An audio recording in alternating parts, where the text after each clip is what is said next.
Ao Senhor pertence a terra e tudo o que nela se contém, o mundo e os que nela habitam. Ouviremos agora a palavra de Deus. A palavra de Deus.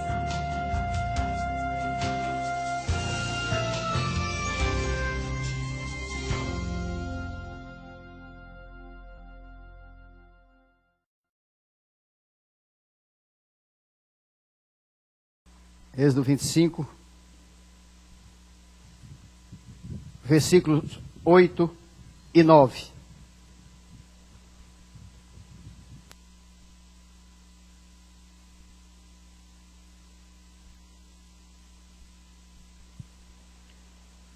Êxodo 25, versículos 8 e 9. Que as palavras dos meus lábios e o meditar do meu coração sejam agradáveis na tua presença, Senhor, rocha minha, Redentor meu. Amém. Diz assim o Senhor Deus na sua palavra no livro de Êxodo, no capítulo 25, versículos 8 e 9. E me farão um santuário para que eu possa habitar no meio deles, segundo tudo o que eu te mostrar para modelo do tabernáculo e para modelo de todos os seus móveis, assim mesmo o fareis. Amém. Pode sentar.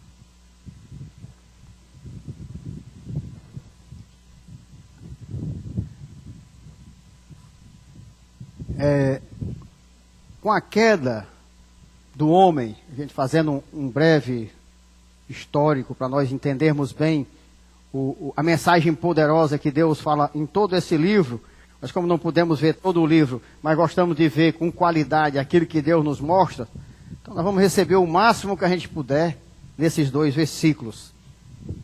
Ele nos mostra que com a queda do homem, o pecado entrou na humanidade. E com isso, então, houve, lembrando o que nós já sabemos, a separação de Deus do homem. Então, a misericórdia e a graça de Deus, efetivada, realizada, concretizada em Jesus Cristo, é que tornou possível a reconciliação de Deus com o homem. E se encontra nas Escrituras Sagradas, em toda ela, desde Gênesis a Apocalipse, toda a história dessa misericordiosa reconciliação, fruto exclusivo do amor incomparável de Deus. Então nós temos que lembrar que com a queda houve, a separação. O amor de Deus, porque não havia outra maneira, foi que começou então a trabalhar nesse retorno, nessa reconciliação, nesse retorno misericordioso, dependente totalmente de Deus. Deus, em certo momento, começou o processo de reconciliação, de reaproximação do pecaminoso homem, para que nós nos lembremos bem. Então, nós vemos esse processo de reconciliação em andamento nestes dois versículos que lemos aqui em Êxodo, em que Deus ordena a Moisés que fizesse juntamente com o povo um santuário. Para ele, Deus, para que ele voltasse a habitar no meio do seu povo. Como nós vimos em Êxodo 25, 8, 9. E me farão um santuário, para que eu possa habitar no meio deles, segundo tudo o que eu te mostrar para modelo do tabernáculo, e para modelo de todos os seus móveis, assim mesmo fareis. Então veja, ele diz, e me farão um santuário. Deus estava determinando que se fizesse um lugar sagrado, um lugar digno, onde o Deus Santíssimo pudesse estar presente. Você veja que aqui já é uma manifestação da vontade de Deus de voltar a ter um relacionamento com o homem. Aí inicialmente ele mandou logo fazer um santuário. Aí nós vamos ver o retorno de Deus, as condições do retorno, o que Deus exige para ele retornar a ter um relacionamento conosco. Veja bem, a primeira coisa que ele exigiu foi que fosse feito um santuário. Nós não podemos esquecer disso. Para que um lugar digno para que ele pudesse estar presente. Êxodo 15, 17 diz assim: Tu o introduzirás e o plantarás no monte da tua herança, no lugar que aparelhaste, ó Senhor, para a tua habitação no santuário, ó Senhor, que as tuas mãos estabeleceram. Então, para a tua habitação no santuário. O santuário foi para que eu possa habitar no meio do povo. Deus dizendo. Lá em Juízes, em Josué, 24, 26 diz: Josué escreveu estas palavras no livro da lei de Deus. Tomou uma grande pedra e a erigiu ali debaixo do carvalho, que estava em lugar santo do Senhor.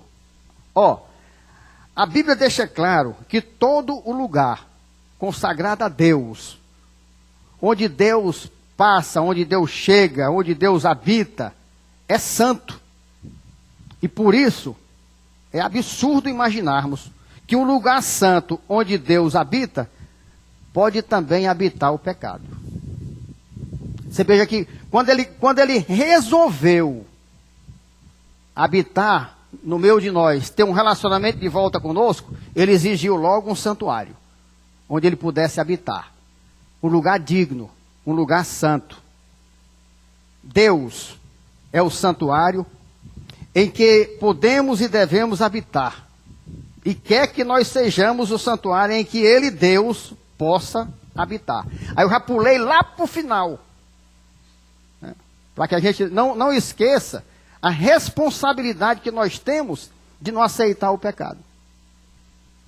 Porque ele vai deixar bem claro que para ele habitar no meio de nós tem que ser num santuário, num lugar sagrado, num lugar santo.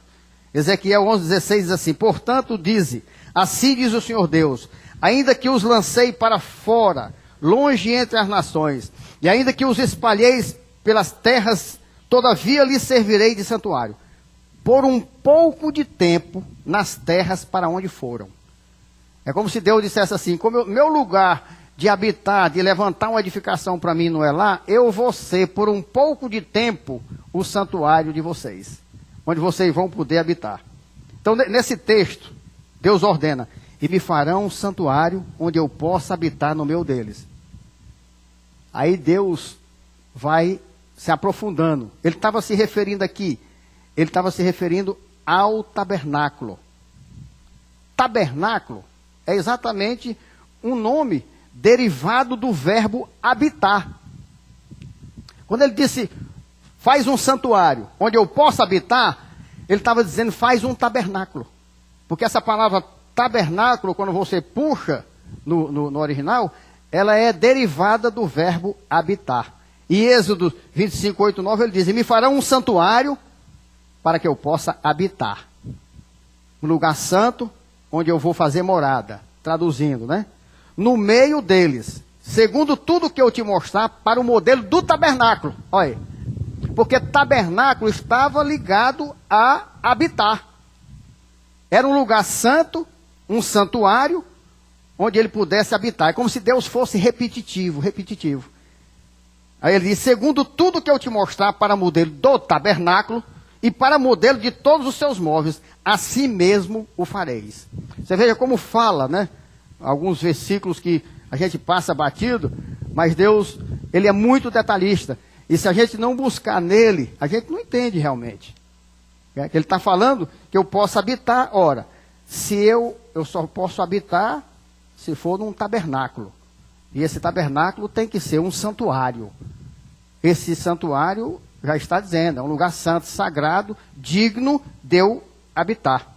Então, tabernáculo era o nome apropriado para a construção sagrada destinada como santuário onde Deus habitaria com seu povo. Aí, fechou o significado de cada palavra que ele fala nesses versículos, né? O Pentateuco registra 5 nomes que designam este tabernáculo onde Deus habitaria no meio do seu povo. É santuário, como nós vimos, ou seja, o lugar santo. Tenda, você vê na Bíblia também, que faz referência ao tabernáculo, que indicava habitação temporária desmontável. Mas era o tabernáculo. Era um lugar sagrado. Era um lugar onde Deus habitava, porque a gente sabia que a Shekinah de Deus estava lá, né? A glória de Deus. Então ele habitava, então era o tabernáculo. O próprio nome tabernáculo, que como vimos vem de habitação, que designava o lugar da presença de Deus. Porque quando dizia tabernáculo, estava dizendo que Deus habitava ali. E tabernáculo do testemunho, né? Porque a gente sabe que as tábuas do testemunho estavam lá. Então a Bíblia usa esses nomes, né, e principalmente no Pentateuco, ele resiste a 5 nomes, mas todos eles se referem ao tabernáculo. É muito lindo, é muito maravilhoso o significado do tabernáculo, né? Que só podemos entender e compreender com a iluminação do Espírito Santo de Deus. Primeiro porque o tabernáculo presta atenção que coisa linda, a perpetuação, é a continuação do Monte Sinai. Como é que nós podíamos imaginar que havia uma conexão, né, do tabernáculo com o Monte Sinai? Mas há. Quando a gente vai detalhadamente na Bíblia, buscar ali, pedir a Deus que ilumine, a gente vê uma conexão bem clara do tabernáculo com o Monte Sinai. No final da revelação de Deus, no Monte Sinai, nós lemos lá em Êxodo 24:16. E a glória do Senhor pousou sobre o Monte Sinai, e a nuvem o cobriu por 6 dias. Ao 7º dia, do meio da nuvem, chamou o Senhor a Moisés. Então aqui, ele está falando do Monte Sinai, né? Antes do tabernáculo. E a glória do Senhor pousou sobre o Monte Sinai, e a nuvem o cobriu por 6 dias. Quando o tabernáculo foi concluído, a nuvem também cobriu a tenda da congregação. E a glória do Senhor encheu o tabernáculo. Já está lá em Êxodo 40, 33, 34. Levantou também o átrio ao redor do tabernáculo e do altar, e pendurou o reposteiro da porta do átrio. Assim Moisés acabou a obra. Ora, quando ele acabou a obra, o que aconteceu? Então, a nuvem cobriu a tenda da congregação, e a glória do Senhor encheu o tabernáculo. A mesma coisa que aconteceu lá no Monte Sinai. Deus trouxe para o tabernáculo. Ou seja, é a perpetuação do Monte Sinai. É como se Deus transportasse, desse um jeito do povo transportar. Deus inicialmente desceu e manifestou-se ao povo ali. Depois ele começou a habitar no meio do povo. Mas o Monte Sinai estava pregado ali. Então ele levantou o tabernáculo. Agora tinha que ser um lugar santo, tinha que ser um lugar sagrado, tinha que ser um lugar totalmente adequado para Deus habitar. Ou seja, um tabernáculo. Da mesma forma que fez no monte, ele fez no tabernáculo. Então a nuvem, quando ele terminou, Moisés terminou de construir toda a obra, diz aqui a palavra. Então a nuvem cobriu a tenda da congregação, e a glória do Senhor encheu o tabernáculo. Lá no Monte Sinai. E a glória do Senhor pousou sobre o Monte Sinai, e a nuvem o cobriu por 6 dias. A mesmíssima coisa. Então nós vemos aqui uma continuação, né? Uma conexão de coisas que parecem na Bíblia que não tem nada a ver, né? Segundo, da beleza do tabernáculo. O tabernáculo, na verdade, é uma versão mais intensa do Monte Sinai. Deus me mostrou isso aqui também, achei muito lindo. Pois no cume do monte, Moisés entrou no meio da nuvem. Lá em Êxodo 24, 15, 18, olha. Tendo Moisés subido, uma nuvem cobriu o monte. E a glória do Senhor pousou sobre o Monte Sinai. E a nuvem o cobriu por 6 dias. Ao 7º dia, do meio da nuvem chamou o Senhor a Moisés. Do meio da nuvem, Deus chamou Moisés. O aspecto da glória do Senhor era como fogo consumidor no cimo do monte, aos olhos dos filhos de Israel. Confirmando aqui. E Moisés, entrando pelo meio da nuvem, subiu ao monte. e lá permaneceu 40 dias e 40 noites. Então por que eu digo que é mais intenso o tabernáculo do que o Monte Sinai? Porque nós vimos aqui, primeiro, que quando Deus chamou Moisés no monte, a glória de Deus desceu sobre o monte, né, estava lá no monte, a nuvem desceu por 6 dias, Deus chamou Moisés do meio da nuvem, e a Bíblia diz aqui que Moisés entrou na nuvem e passou 40 dias e 40 noites. Isso lá no Monte Sinai. Mas quando a mesma glória divina, a glória de Deus, envolveu o tabernáculo, Moisés não podia entrar na tenda da congregação. Êxodo 40, 34, 35. Então a nuvem cobriu a tenda da congregação e a glória do Senhor encheu o tabernáculo. Você vê que coisa tremenda. Parece que você está falando da mesma coisa, mas não é. Eu estou falando do Monte Sinai, num tempo, e da tenda da congregação, do tabernáculo no outro. Aconteceu a mesma coisa. Então a nuvem cobriu a tenda da congregação e a glória do Senhor encheu o tabernáculo. Moisés não podia entrar na tenda da congregação, porque a nuvem permanecia sobre ela, e a glória do Senhor enchia o tabernáculo. Então você veja que coisa tremenda. Tem alguma coisa, é mais intenso, porque lá Deus desceu no monte, do meio da nuvem. Nós vimos aqui que a palavra diz que Deus chamou Moisés, ele entrou no meio da nuvem, passou 40 dias e 40 noites. Mas no tabernáculo, na tenda da congregação, diz aqui no versículo 40, 35 de Êxodo, Moisés não podia entrar na tenda da congregação, porque a nuvem permanecia sobre ela, e a glória do Senhor enchia o tabernáculo. Então é algo mais intenso, é algo diferente, porque lá ele pôde, não era o mesmo Deus, a glória de Deus não estava sobre o monte. Não foi Deus que chamou Moisés? Ele não entrou? E por que aqui não? Então tem uma diferença. No Monte Sinai, Deus permitiu entrar na presença divina. No tabernáculo, inicialmente foi impossível entrar na presença divina. Então tem uma razão. Outra coisa linda e importante que torna o tabernáculo assim algo poderoso.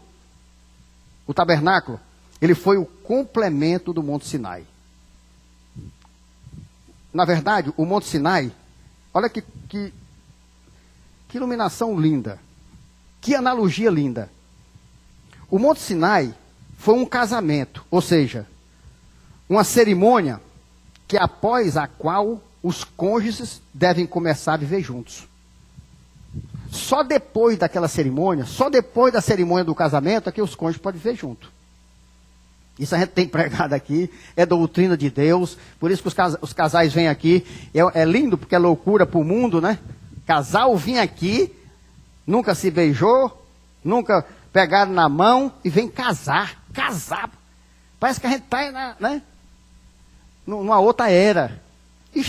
A gente está, eu creio, na proximidade da volta de Jesus. Por isso as coisas estão se posicionando como deve ser. Tanto para um lado como para o outro. Quem é do diabo vai para o diabo, quem é de Deus vem para Deus. Está acabando o meu termo. Os lados estão se definindo. E veja onde é que nós encontramos aqui. Então, o Monte Sinai, ele foi inicialmente como um casamento. Ou seja, é uma cerimônia, porque somente depois da cerimônia do casamento é que os cônjuges podem começar a viver juntos. Por quê? Onde foi que Deus mostrou isso aqui? Porque no Monte Sinai, Deus disse, eu os escolhi. E no tabernáculo, Deus disse, e habitarei no meio deles, no meio dos filhos de Israel, e lhes serei por Deus. Êxodo 29, 43, 46. Ali verei aos filhos de Israel, para que por minha glória sejam santificados. E consagrarei a tenda da congregação e o altar. Também santificarei Arão e seus filhos, para que me oficiem como sacerdotes.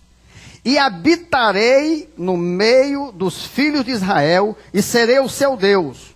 E saberão que eu sou o Senhor, seu Deus, que os tirou da terra do Egito, para habitar no meio deles. Eu sou o Senhor, seu Deus. Então o primeiro, ali no Monte Sinai, foi o encontro Deus ele não começou a habitar com o povo ali. Ali foi a cerimônia de reconciliação. Deus voltando e demonstrando a vontade dele de habitar novamente com o povo. Ali houve a preparação, houve o casamento. Depois ele mandou construir para que ele efetivamente passasse a habitar no meio do povo. Porque antes disso ele não disse que habitaria no meio do povo. Não. Ele primeiro se manifestou, ele chamou Moisés, ele disse como seriam as condições da nova aliança, ele disse como seria a exigência daquilo que ele estava fazendo. Depois aí ele continuou, né? Aí disse, ó, e habitarei. Lá no monte ele escolheu. Eu os escolhi. Então, é como se ele escolhesse a esposa. Aí houve a cerimônia aqui no monte, agora eu vou fazer um local onde eu habitarei no meio deles. E habitarei no meio dos filhos de Israel e serei o seu Deus. Então o que nunca podemos esquecer é que é a presença de Deus que traz santidade ao tabernáculo. E não o ouro, os tecidos caros, ou a presença dos levitas. Não é a presença de Deus é que santifica. Então nós não temos que estar preocupados com a riqueza da igreja, com os apetrechos da igreja, se a igreja está lotada. Eu não estou preocupado. Eu quero saber se Deus está habitando aqui. Se ele disse que isso aqui é tabernáculo dele. Pronto, essa é a minha preocupação. Porque nada santifica um lugar. Nada. Somente a presença de Deus. Então, nós aqui temos que nos preocupar em ouvir Deus. Presta atenção. Ouvir a Deus para preparar um lugar santo para Ele. Ele diz, onde eu possa habitar. Ó, não vou dizer que estou dizendo que vou habitar, não. Onde eu possa habitar. Então é o quê? Um santuário. O que é um santuário? Um lugar santo, um lugar sagrado. Como é que num santuário, um lugar sagrado, vai habitar o pecado? Que adianta eu ter 2, 3, 4, 5 mil pessoas cheias de pecados na igreja e Deus não está ali, porque aquilo ali não é santuário. Aquilo na verdade, é aquilo que Jesus define, não sou eu, aqui no Novo Testamento. Sinagoga de Satanás. Porque onde se cobre pecado é sinagoga de Satanás. E eu não vejo como você trocar a presença de Deus por multidões. É muito difícil de entender isso. Mas é o que eu estava falando aqui cedo. Nós temos que pregar para Deus. Mas peraí, pastor, não tem que pregar para o mundo? É a maneira de Deus, como ele fala muitas vezes na palavra. Eu prego para Deus. Agora, para que o povo escute o que Deus quer. Eu não prego para o povo, para pregar aquilo que o povo quer escutar. Eu prego para Deus. Agora, se algum escuta ou não escuta, ou gosta ou não gosta, não compete a mim o resultado. A Bíblia não diz que Paulo planta e Apolo rega, mas o crescimento vem de Deus. Nem o que planta é nada, nem o que rega. Mas Deus que dá o crescimento. Então eu só tenho que pregar. Agora, o que eu tenho que ter certeza, que eu estou pregando o que Deus quer que eu pregue, e de que o lugar que Ele mandou eu fazer para Ele é um santuário. Pronto. Essa é a preocupação do pastor. Isso é um santuário? Deus habita aqui no meio de nós? Ou ele habita com a sua presença punitiva? Porque habitar pela onisciência, pela onipresença de Deus, ele está em todo lugar. Eu sempre digo, ele está agora nos bordéis, ele está nos motéis onde está havendo adultério, mas com a presença punitiva. No santuário, ele está com a presença abençoadora. Então eu não tenho o que fazer. Veja bem, o que foi que Deus disse assim? Deus disse assim, Moisés, vai lá e faz um santuário para os homens, ou ele diz para mim, santuário, é para Deus. Então eu não posso fazer uma igreja adaptada ao homem. Eu tenho que fazer uma igreja adaptada a Deus. E a igreja adaptada a Deus é aquela igreja sem pecado. Porque eu posso cobrir ela de ouro. Eu posso fazer o que eu fizer. Eu posso refrigerar, botar tapete, fazer tudo. Mas aquilo não vai trazer a presença de Deus. O que traz a presença de Deus é o fato de ser um santuário, um lugar santo, onde se no mínimo se combate o pecado, mas não se acomoda o pecado. Porque na verdade não é igreja, não é santuário, não é tabernáculo. Porque Deus diz, o que ele diz aqui? Que o tabernáculo é o lugar onde eles serão meus filhos e eu serei o seu Deus. Então nós vamos ter um relacionamento de filho e pai. E se tem o pecado, se não é o tabernáculo, ele habita, mas o relacionamento não é de filho e pai. Não é. Com certeza é de ira. Os filhos da ira receberão de Deus a devida justiça de Deus para os que não quiseram a justiça de Cristo morrendo pelos seus pecados. São os filhos da ira. O problema é que, por mais que as pessoas se escandalizem, esses lugares estão cheios de filhos da ira. Porque eles querem dizer que Deus habita onde habita o pecado. Deus nos livrou disso aqui no começo. Começamos na igreja, mas foi ligeiro. 100, 200, 300, 400. Quando eu comecei a pregar, começou a esvaziar. Aí chegou um ponto que eu disse, vai ficar eu, a Rosana e as meninas. Graças a Deus nem foi, ó. Tem vocês. Mas no meu pensamento, quando Deus mandou eu pregar, você está pensando que eu pensei em ter nós permanecemos com a igreja com 140 membros, 150 como nós temos? Eu me admiro, meu irmão. Sinceramente. Quando eu prego isso aqui que Deus manda, eu me admiro. Eu pensei que ia ficar bem menos. Mas Deus me disse, prega o que eu estou te mandando. O resultado não é contigo. É aquilo que eu falei, se eu pregar 1000 pessoas se converterem, eu tenho meu galardão.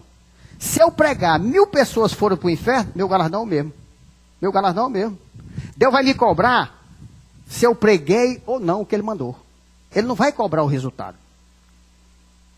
Por isso que eu oriento aos líderes, a liderança, rapaz, combate o pecado na igreja. Deus vai te cobrar isso, tu é os olhos de Deus, rapaz.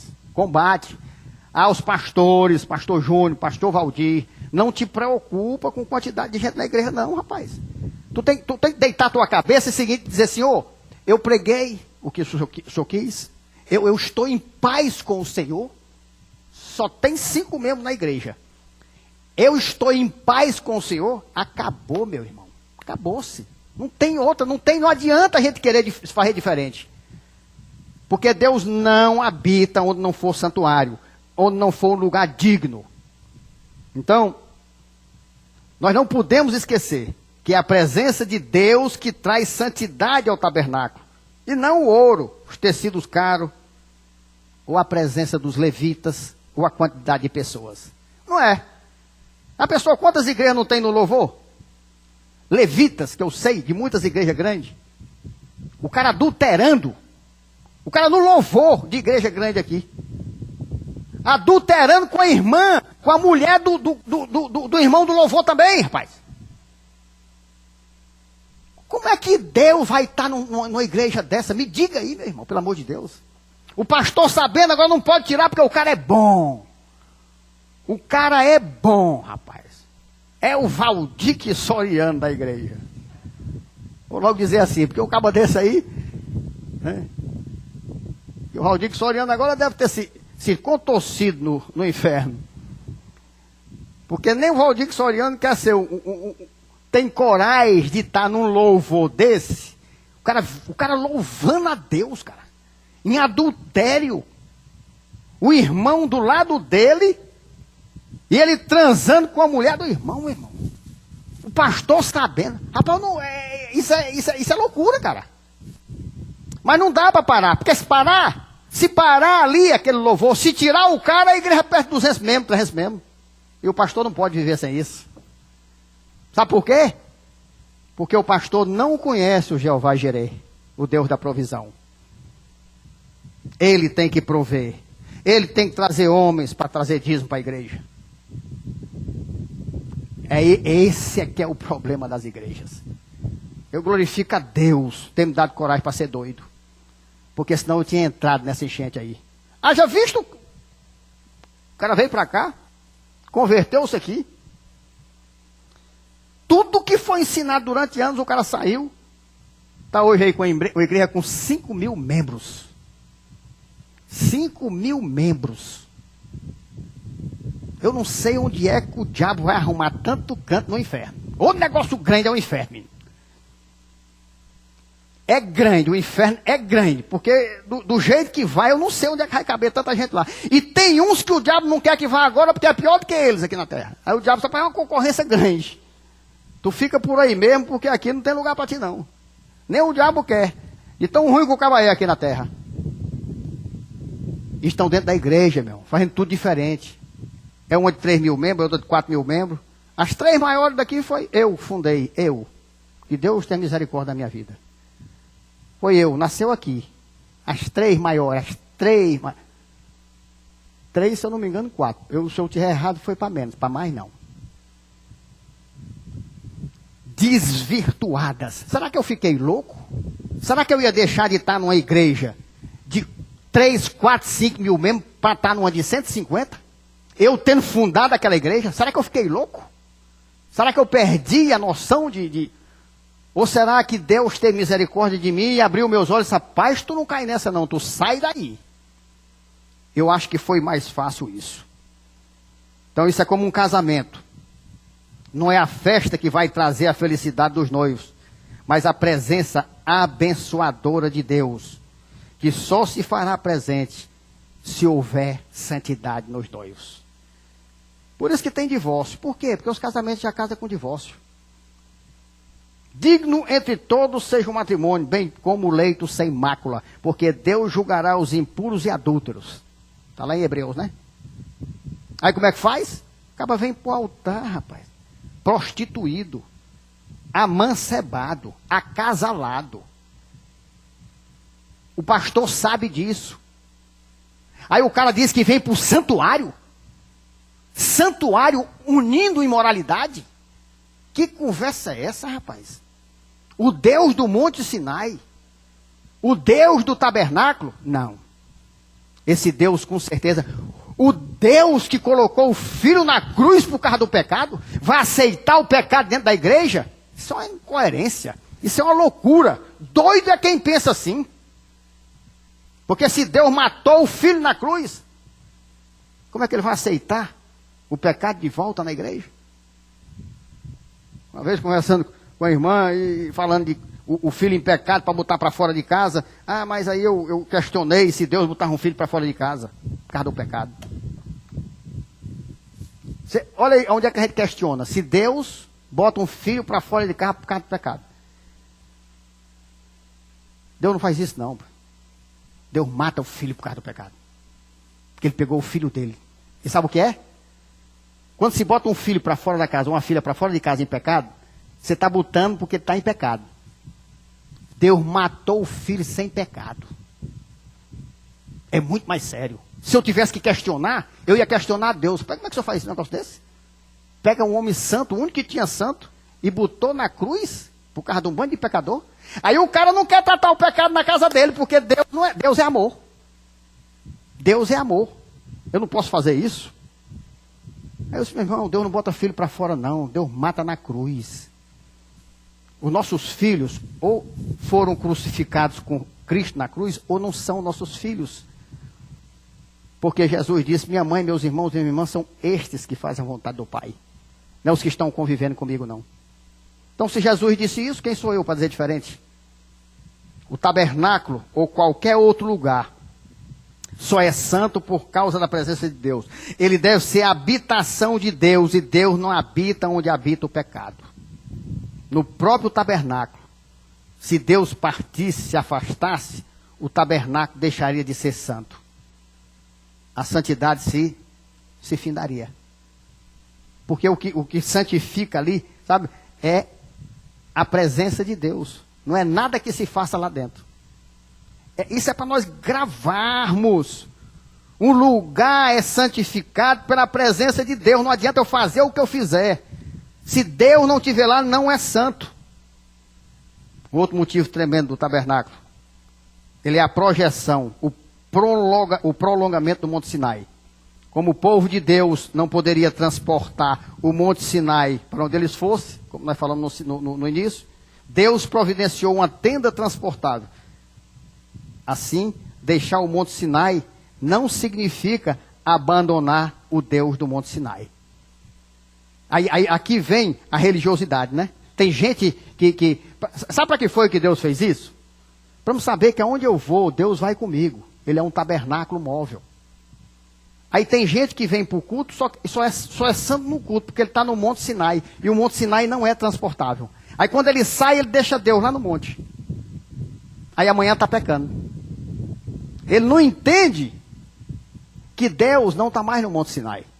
Deus agora está no tabernáculo, na tenda da congregação. E que ela é desmontável, removível. Aí eu estou aqui com Deus. Amanhã eu desato a minha tenda, aí vou lá para o meu trabalho. Quando chegar lá, eu arrumo a minha tenda. O santuário de Deus. Eu faço isso em todo canto que eu chego. Estou viajando, eu chego no hotel, a primeira coisa que eu faço. A primeira coisa, eu largo as malas e já armo logo a minha tenda da congregação. Eu digo, Senhor, aqui eu vou te adorar. A tua presença vai santificar este lugar. Porque, Senhor, o Senhor vai estar aqui. Aqui, meu Deus, eu só farei aquilo que agrada o teu coração. Me levantarei antes do raiar do sol para estar te adorando na tenda da congregação. Que a nuvem desça sobre mim. E ali eu adoro a Deus. Quando eu saio, sabe o que eu faço? Recolho a tenda e levo ela comigo. Aí quando eu chego aqui, eu monto ela aqui de novo. Vocês participam disso. Toda vida que eu vou, eu recolho a tenda. Chego lá, eu armo a tenda, recolho a tenda. Quando eu chego aqui, eu armo de novo. Porque Deus fez isso aqui. Ele providenciou uma tenda transportável. Assim, deixar o Monte Sinai não significa abandonar o Deus do Monte Sinai. Aí tem gente que é tão absurdo que eu vi numa igreja uma vez, uma das que eu criei, que hoje tem, parece que é 2.000 ou 3.000 membros. A irmã disse que tirou férias. Você foi a alguma igreja? Não, eu tirei férias de Deus também. Eu ouvi essa heresia. Eu ouvi. Esse cara não teve conversa de oração, nem de igreja nenhuma. Ela tirou férias de Deus também. Você já pensou um negócio desse, meu irmão? Você ouve essas blasfêmias, essas heresias. A presença de Deus que estava restrita ao cume do Monte Sinai e envolta em nuvens com o tabernáculo, é a presença que passou a habitar no meio do seu povo. O tabernáculo foi criado por Deus como lugar onde o povo pudesse conviver mais próximo dele, de Deus. E é o lugar onde Deus se encontra com o seu povo. Êxodo 29, 42, 43. Este será o holocausto contínuo por vossas gerações, à porta da tenda da congregação perante o Senhor, onde vos encontrarei, para falar contigo ali. Ali virei aos filhos de Israel, para que por minha glória sejam santificados. Rapaz, que coisa linda, que coisa tremenda. Esse tabernáculo, essa tenda da congregação, eu me aproximo, ali Deus diz que vai se encontrar comigo, para falar comigo ali. Deus diz assim, ali virei aos filhos de Israel, para que por minha glória sejam santificados. É muito especial o poder e o valor do tabernáculo determinado por Deus, para que o homem de Deus criasse, edificasse, construísse, para que Deus habitasse e se relacionasse com o povo dele. O povo de Israel que somos nós.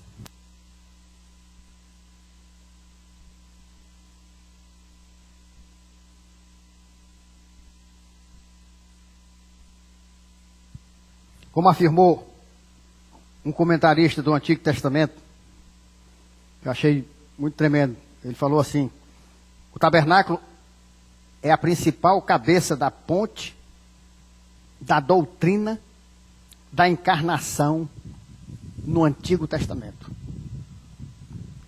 Ou seja, Deus que habitou com o seu povo em uma edificação, agora habita entre nós na pessoa de nosso Senhor Jesus Cristo. Então o tabernáculo encarnou. Aí ó, foi vindo, passou a ser uma pessoa. João 1,14.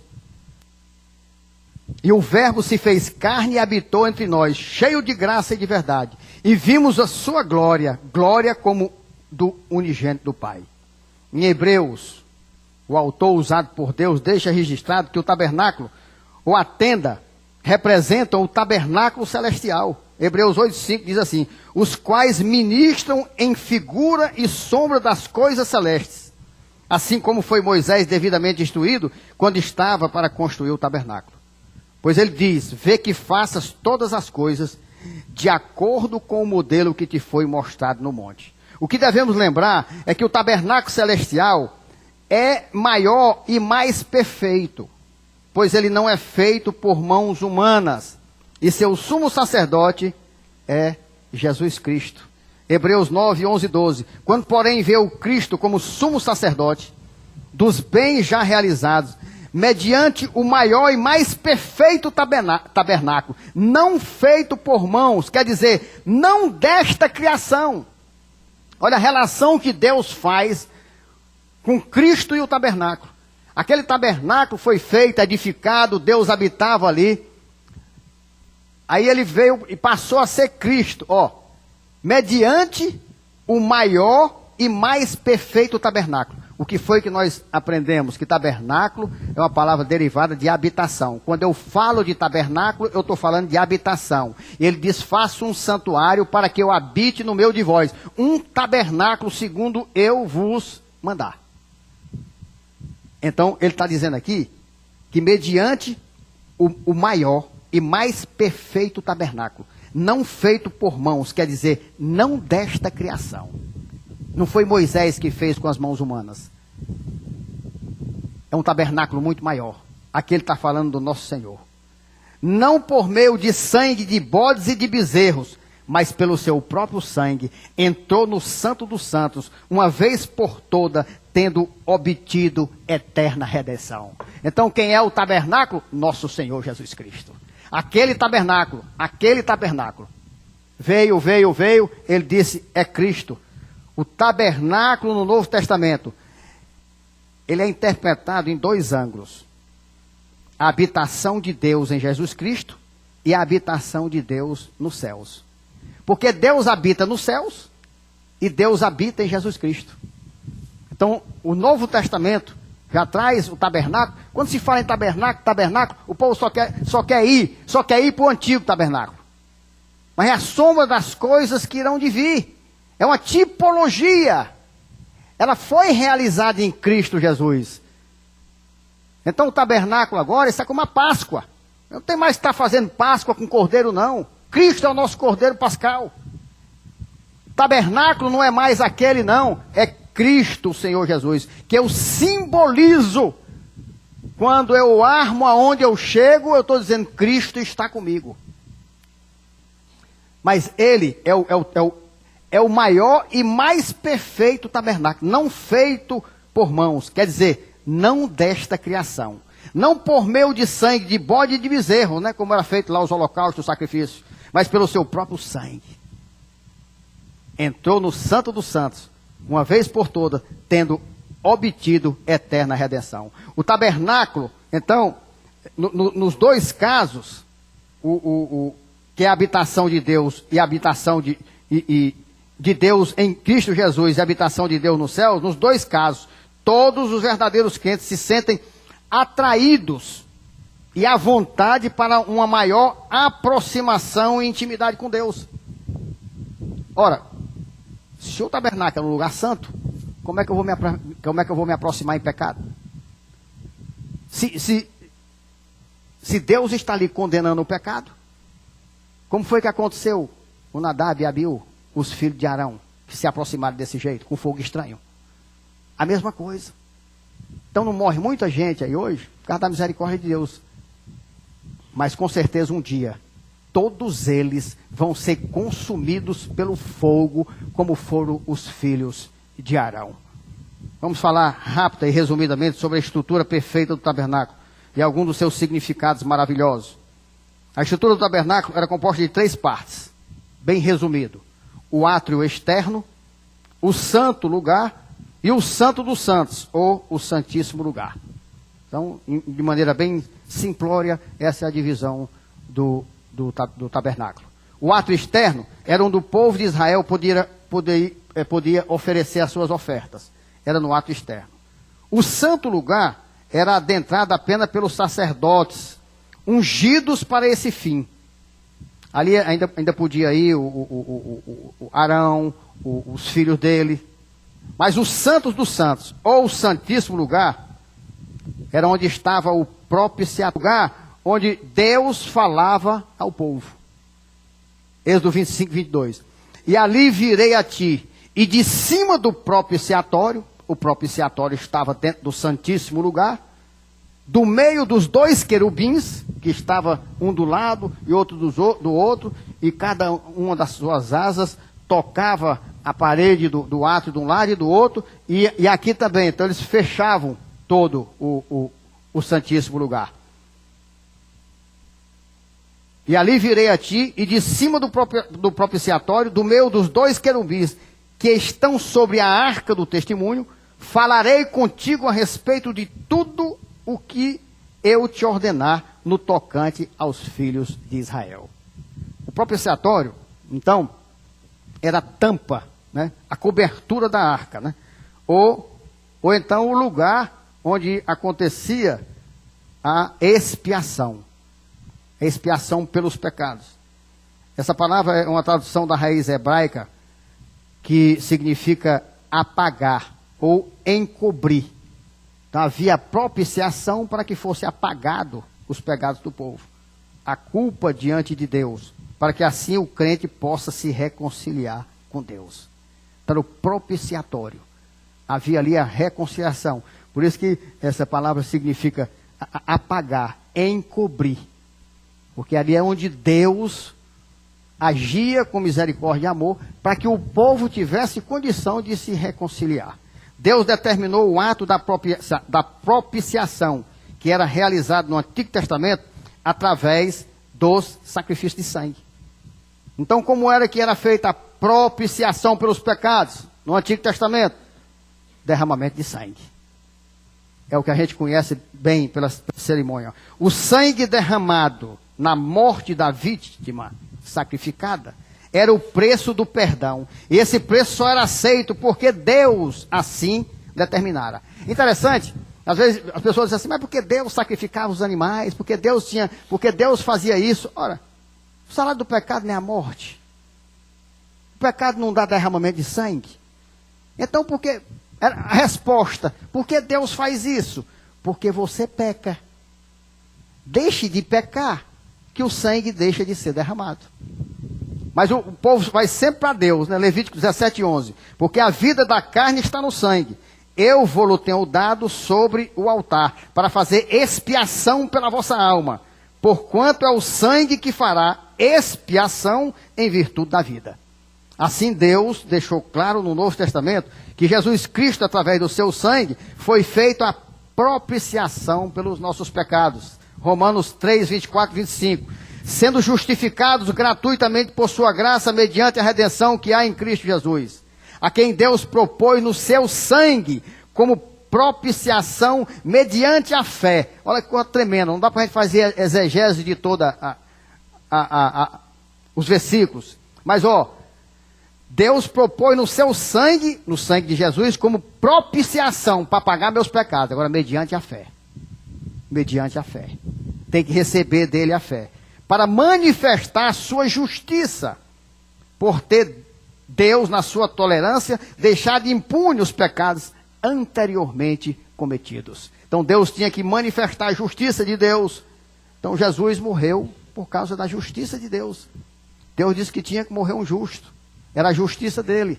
Então ele colocou o filho na cruz por amor a nós. 1 João 2:1-2, filhinhos meus, estas coisas vos escrevo para que não pequeis. Se todavia alguém pecar, temos advogado junto ao Pai, Jesus Cristo, o justo. E ele é a propiciação pelos nossos pecados. E não somente pelos nossos próprios, mas ainda pelos do mundo inteiro. Ainda no Santo dos Santos, ou o Santíssimo Lugar, encontramos 3 coisas que nos impressionam, para a gente tomar conhecimento. Primeiro, a sua forma. Ele media 10 por 10 por 10 côvados, né? O côvado, segundo a Bíblia, o mais usado era 46 centímetros. Então, o Santo dos Santos era um cubo, né? 10 por 10 por 10.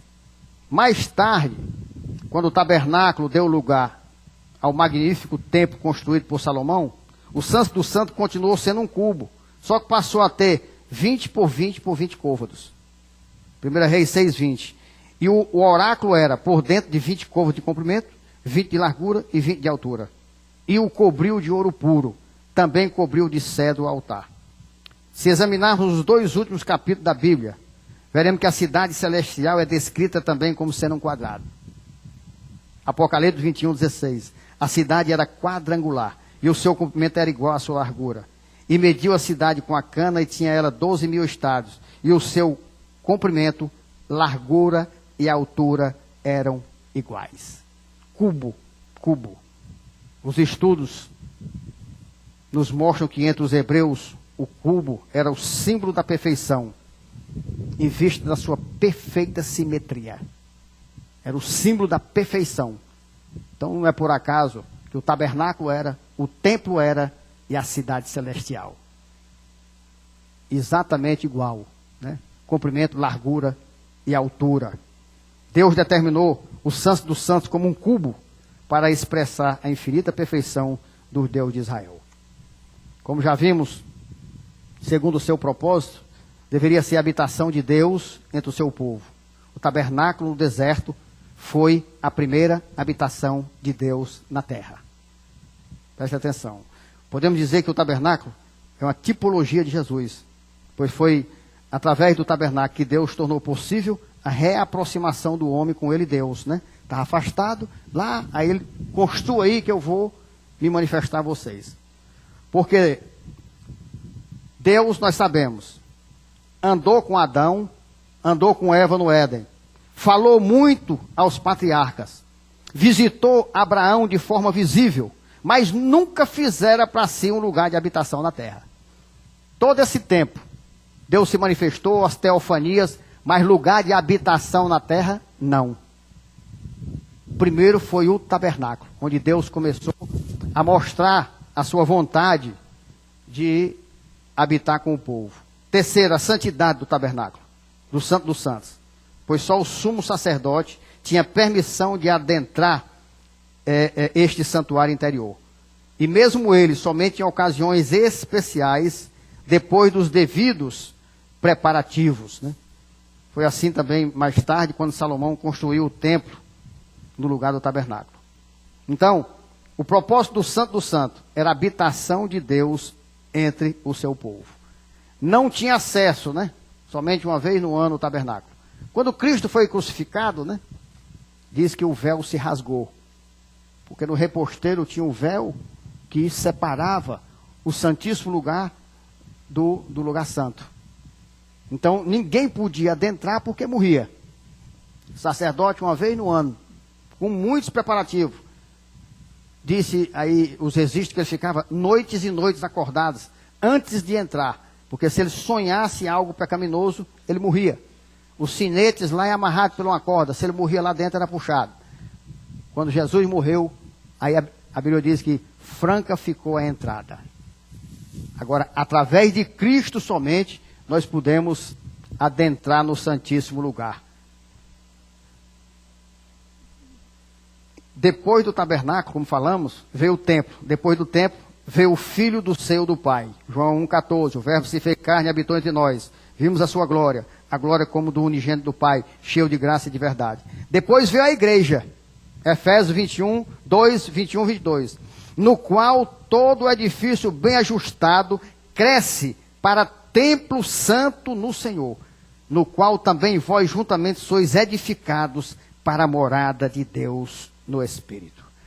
Aqui nós estamos encerrando, mas veja onde foi que Deus chegou. No qual todo edifício bem ajustado cresce para templo santo no Senhor, no qual também vós juntamente sois edificados para a morada de Deus no Espírito. Aí Deus, olha onde é que Deus chegou. Nós vamos chegar ao ponto, claro que Deus diz que nós somos o tabernáculo agora. Que Deus quer habitar em nós. Onde é que Deus habita junto com o pecado? Me diga aí.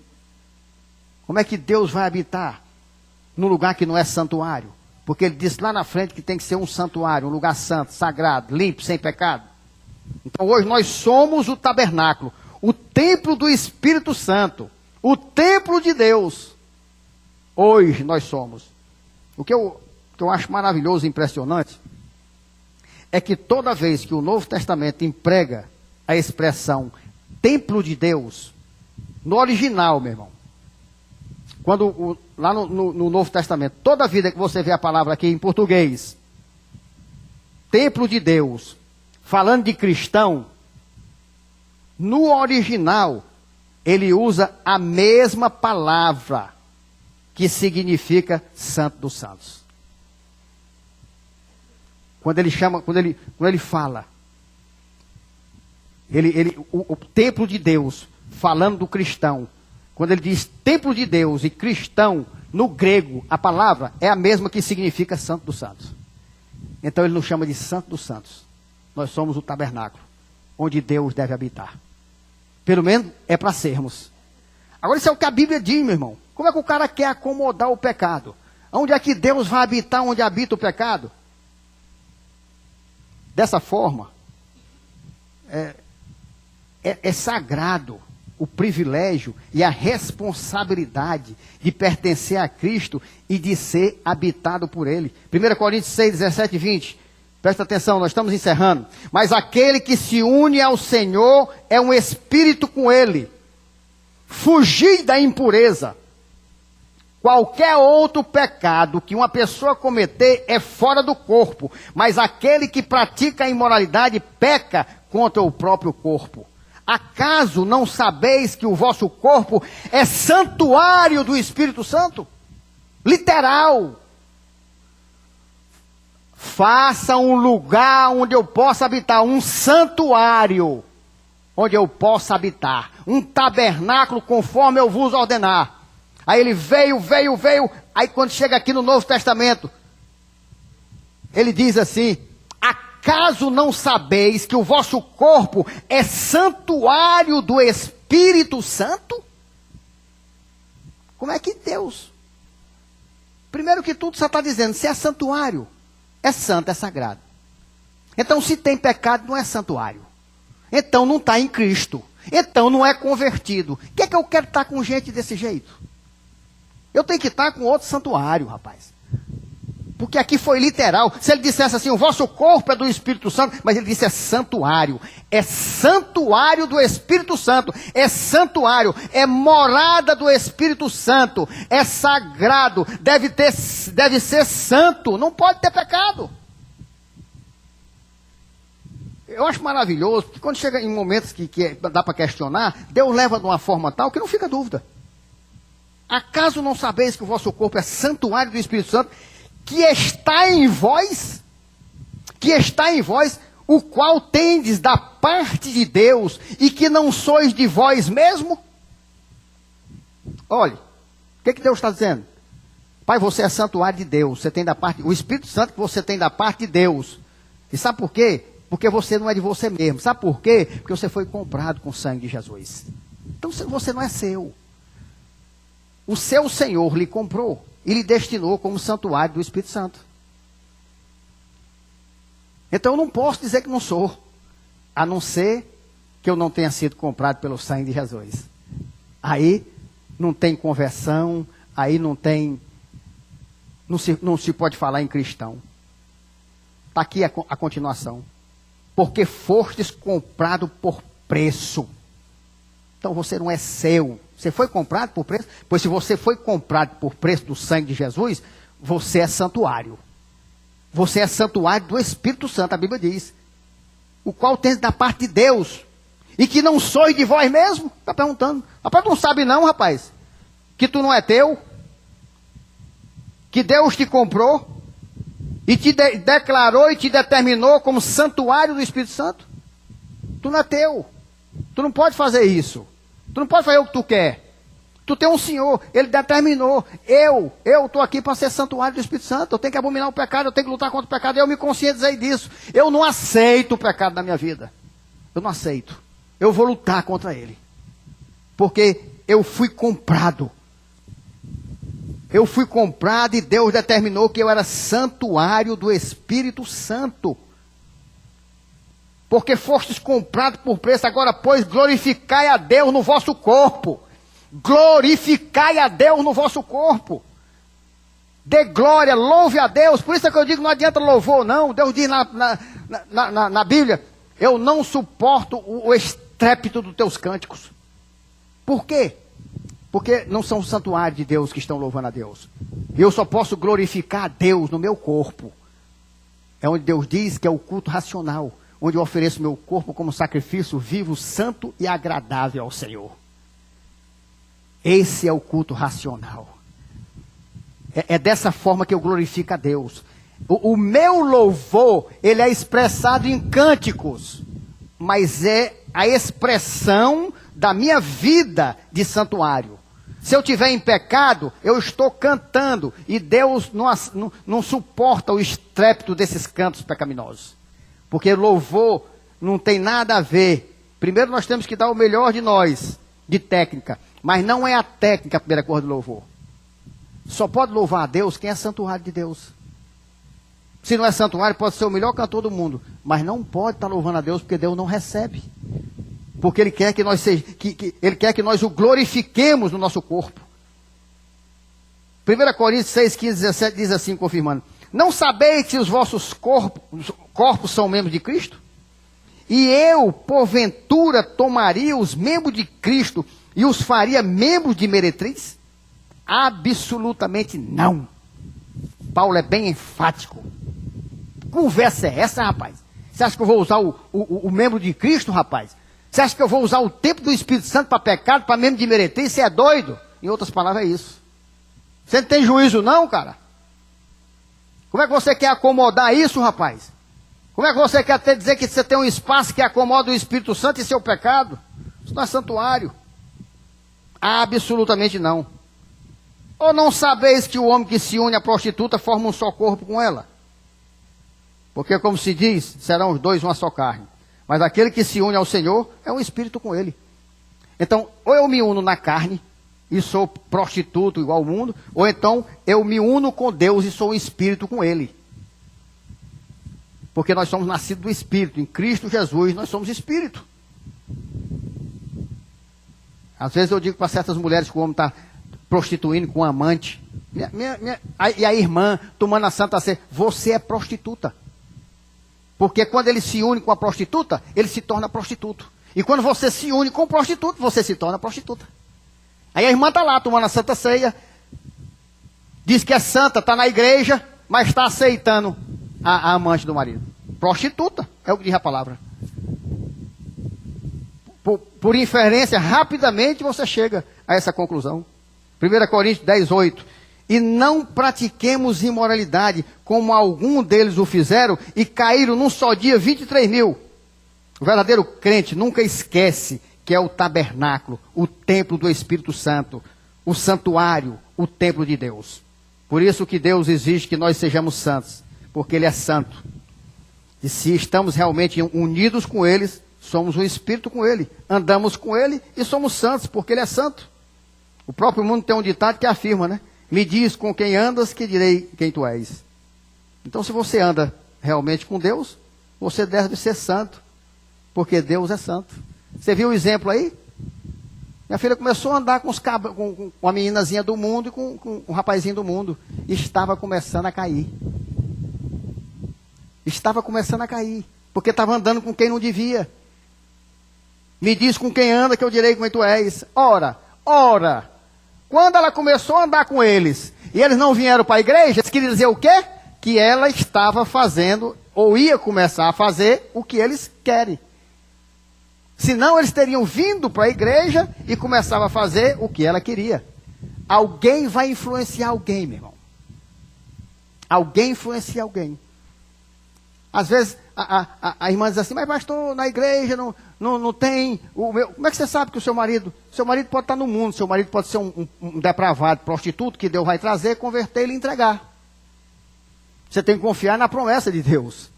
Você não tem que estar preocupada, não. Agora, é muito simples. Pastor, eu posso ter um relacionamento com o homem do mundo? Não. Chegou, teve uma atração, teve uma... Igreja. Se passar por aqui, o abençoado, e for convertido, se for de Deus, ele se converte, é tocado e se transforma. Aqui apareceu já para a irmã, que é o mais lindo, o cara é uma beleza e tal. Aí conversando, e ela toma igreja. Aí lá bastante ele disse assim, olha, quando a gente estiver conversando é tão legal, mas não vamos mais falar de igreja não, pronto, aí a resposta. Aí tu mete a cara se tu quiser. Tu mete a cara se tu quiser. Mas o que ele quer contigo é cama. É cama. Não tem, não... Me pergunte, rapaz. Pastor, tá, eu estou com um relacionamento que está desse jeito. Essas são as características. Eu digo onde é que vai terminar. Não, me pergunte. Porque não tem. Isso é um princípio do mundo que não se muda. Quanto mais os princípios de Deus. Então cai porque quer. Ah, porque achei o rapaz tão bonzinho, bonitinho, não bebe, não fuma. Assim Madre Teresa estava no céu. Quem tinha melhor do que ela. E se ela não confessou Cristo, Deus me livre de estar com ela. Então não tem bom não. Não tem bom. Nós temos que nos conscientizar disso. Muitas vezes é duro, mas é verdade. Levítico 11, 44, 45. Eu sou o Senhor vosso Deus, portanto, vós vos consagrareis e sereis santos, porque eu sou santo. E não vos contaminareis por nenhum enxame de criaturas que se arrastam sobre a terra. Eu sou o Senhor que vos faço subir da terra do Egito, para que eu seja vosso Deus. Portanto, vós sereis santos, porque eu sou santo. É como Deus fala comigo. Eu sou o Senhor teu Deus, que te tirei da terra do Egito. Abre bem a boca e te encherei. Tinha um momento que no começo eu não pregava o que Deus mandava. Tinha dia que eu saía direto para o hospital, nem subi. Só faltava morrer. Comecei a perguntar a Deus, Senhor, qual é o meu pecado? Eu não estou vendo, mas eu estou em pecado, eu tenho alguma coisa errada. Aí Deus disse, é porque tu está carregando o que tu não pode, que eu mando tu pregar, e tu está para agradar certas pessoas, tu está calando a tua boca. Aí tu está carregando um jugo que tu não pode carregar. Eu digo, pois Senhor, agora me sustento para não falar o que eu não devo. Porque eu vou soltar tudo que o Senhor mandar, não quero nem saber. Porque o Senhor ordena. Então eu não posso. Ele disse, eu sou o Senhor teu Deus, que te tirei da terra do Egito. Abre bem a boca e te encherei. Rapaz, tu estava morto, tu não tinha família, tu não tinha ninguém, tu estava desgraçado, eu te trouxe, te tirei da terra do Egito, te boto no púlpito. Aí tu não vai pregar o que eu mando.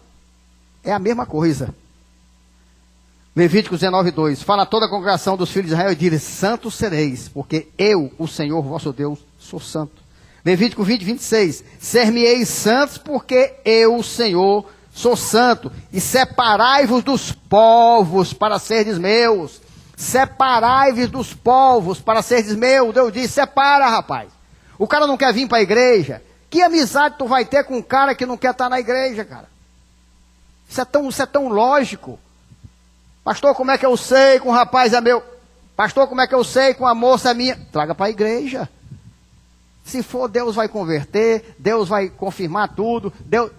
Mas você fazendo jeitinho, arrumando lá e deixando e cedendo, você vai perder a promessa. Sem dúvida nenhuma.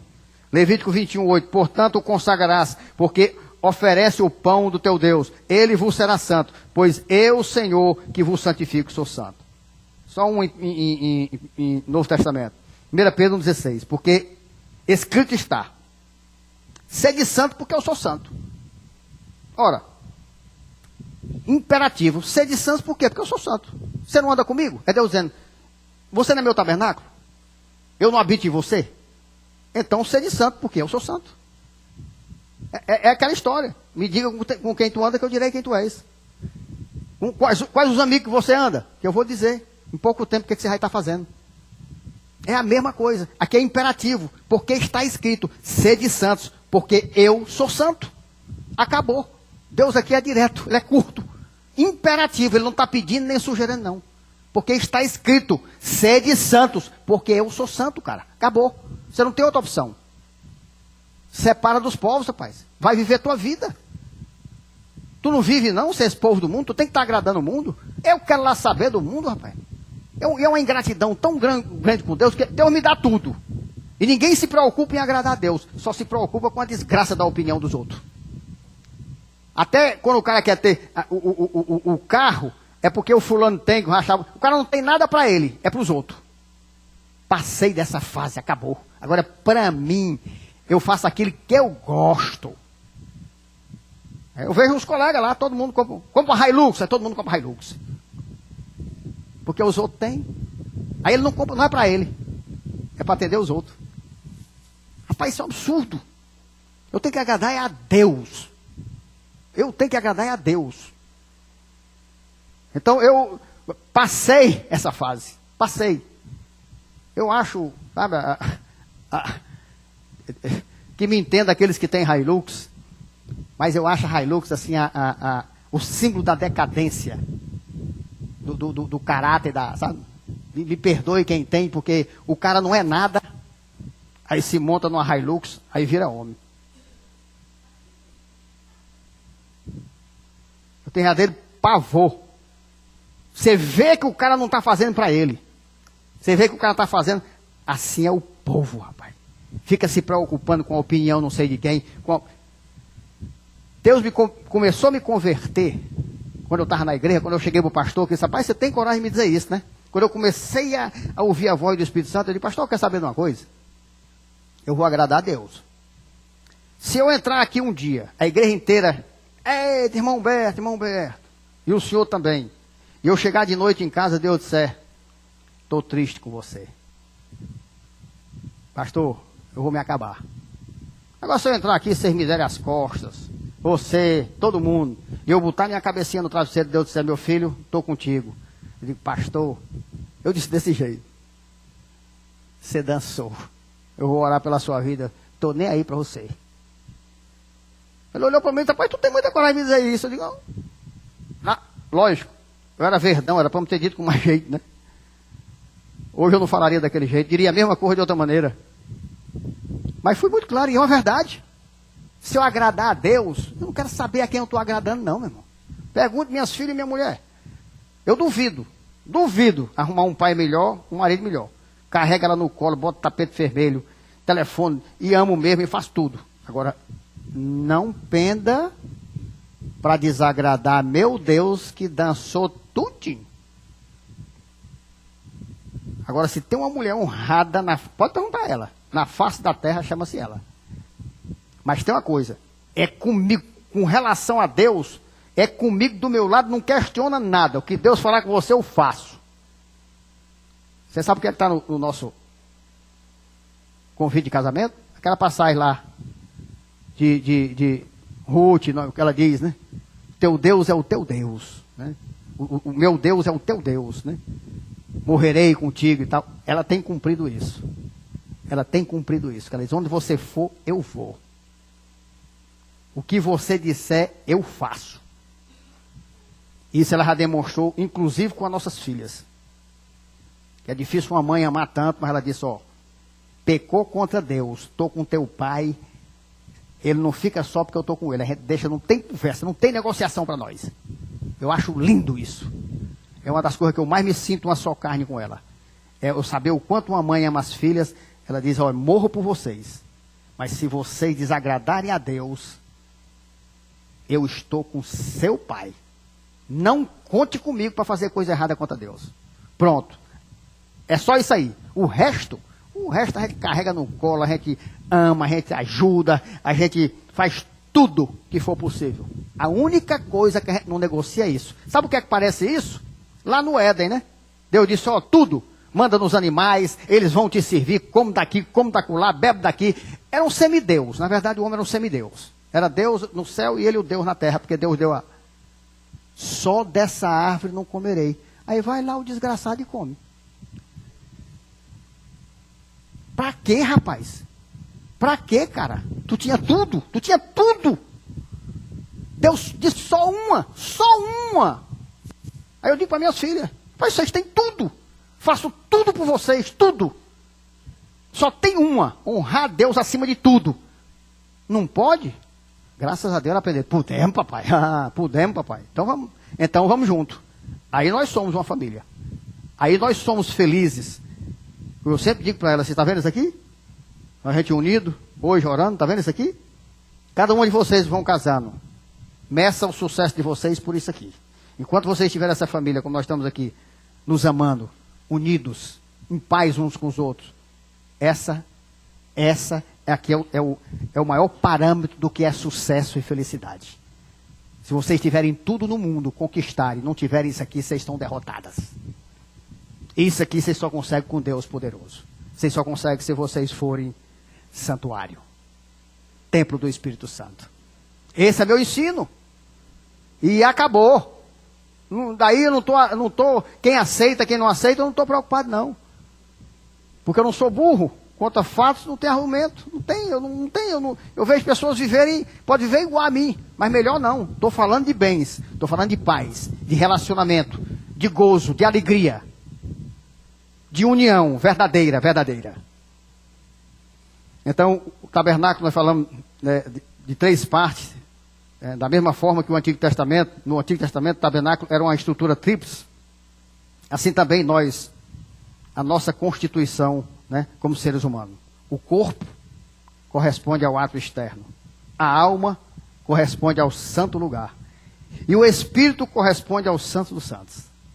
É aqui, no mais íntimo do nosso ser, que Deus fez sua morada, transformando-nos em templos vivos. Então eu sou templo vivo. Eu sou templo vivo do Espírito Santo. Eu não aceito o pecado na minha vida. Tantas vezes o diabo venha, como eu vou me agarrar com o Senhor.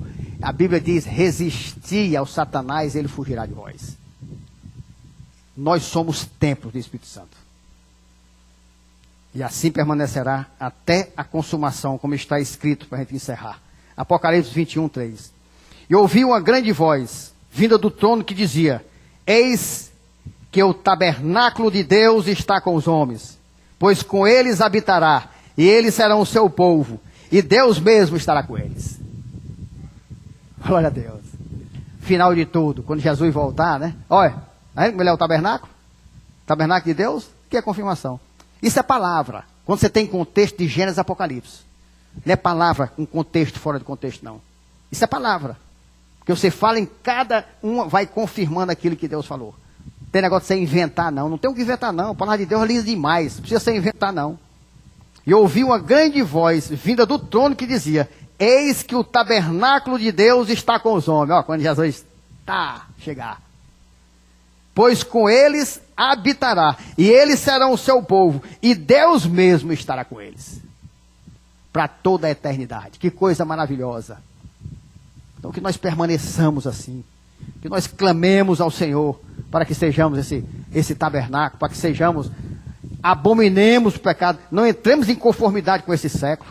Em nome de nosso Senhor Jesus Cristo, que o Espírito Santo de Deus nos confirme a graça recebida, confirmando a cada dia através de uma vida de santidade, que nós somos realmente santuário, templo, tabernáculo de Deus, em nome de Jesus. Amém. Amém.